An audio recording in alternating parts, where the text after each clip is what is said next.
Hello, everyone. This is my discussion 5 response. A bit late, but this week, or in the last couple of weeks, we actually read up on 3 different chapters. So, the first thing I wanted to talk about is chapter 20's conversions. So, what are conversions? Well, you could think of conversions as your goal related reports. So, basically, when you have conversions, you do have different goals. So, for example, your goal conversion rate, which is basically your sessions divided by your goal conversions. And when people think about conversions, they often think about solely about revenue. And revenue is definitely important. It's something that pretty much everybody wants, but it's also important to understand there are other ways of measuring success aside from your macro conversions, which is basically your revenue.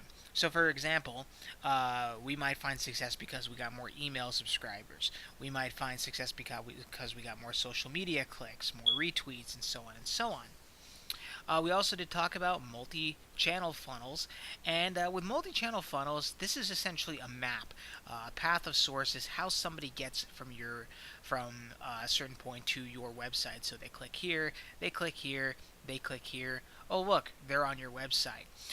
So this sequence of interactions is actually tracked by cookies, and they're generated by conversion paths. So again, how they get to different websites that eventually lead them to your site.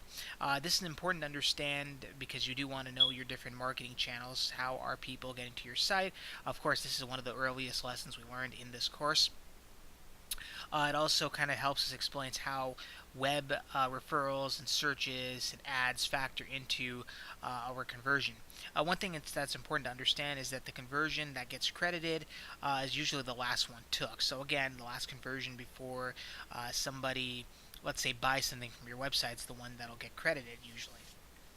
And then finally, chapter 23, we learned a little bit about goals. And goals are essentially how we measure interaction on our website. So, for example, let's say we have a forum or a blog and people are commenting. That is interaction, or also known as micro conversion. It's important to have micro conversion or understand micro conversions because, let's say for example, somebody is retweeting something you said, retweeting and has a link to your website. These micro conversions are going to help people get to your website as well. Again, this is something very basic with referrals, word of mouth, and so on and so on.